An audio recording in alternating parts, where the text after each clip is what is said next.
Welcome to a deep dive into this really reflective document called Talking About Jesus. Hmm.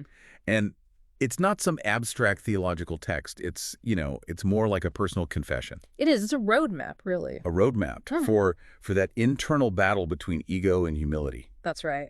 And our mission here is to really unpack the specific struggles and the hopes laid out in this document, Yeah. to pull out some insights into that universal human conflict, how we define our own self-worth. Okay, so let's jump right in with the core struggles it admits to. The source is, it's brutally honest. It is. It talks about hearts filled with jealousy and ambition. And not just any ambition. It's that performance-driven kind. Exactly. Chasing approval from others, constantly comparing yourself, Mm-hmm. and wanting that recognition more than anything else. But then it gets even more specific. It identifies what it calls the defensive spirit. Ah, yeah. And that's the thing that comes up whenever you're challenged or corrected. Right. You Yeah. react. You react by protecting yourself instead of actually listening. It's that need to be right rather than loving. Yes. And that's just pure selfishness.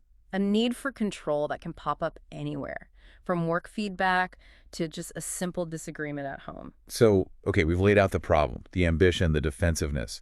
How does the source actually pivot towards a solution? What's the desired change here? Well, the change is all about specific replacements. It holds up Jesus as the model, who's described as gentle and humble in heart. So you're swapping one thing for another. Exactly. You replace ambition with a desire to serve. You trade jealousy for gratitude. And this is the big one. Let me guess. Control. You got it. You replace the need to control with trust. It's a complete reordering of what motivates you. But the text is quick to say that this is incredibly hard. It says, I cannot change myself by effort alone.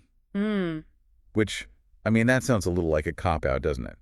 If willpower isn't enough, then how do you ever deal with those things it mentions, like quiet envy or the fear of being overlooked? Well, that's the whole point, you see. It's not a cop-out. It's the central idea. Okay. By admitting that your own effort isn't enough against those really deep hidden things, the only way forward is surrender. Surrender. It's about finding your identity in something outside of your own emotional state, so your self-worth isn't tied to whether you won or lost today. So if we connect that to the bigger picture, the final goal is what it calls a clean heart and a right spirit. Yeah, a complete alignment. Your thoughts, your words, your actions, all in sync. Thoughts with truth, words with grace, and actions with love. And this is where it gets really practical for, just daily life. It does. The source is trying to totally shift the foundation of your identity. Yes, it argues your strength should come from humility, not control.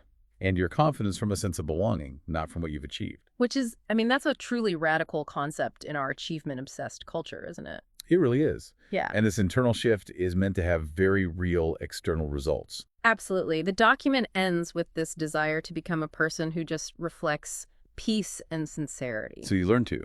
They say, listen well, forgive quickly, and love without conditions. Exactly. So Yeah. your very presence brings calm instead of conflict, and kindness instead of that defensiveness we talked about.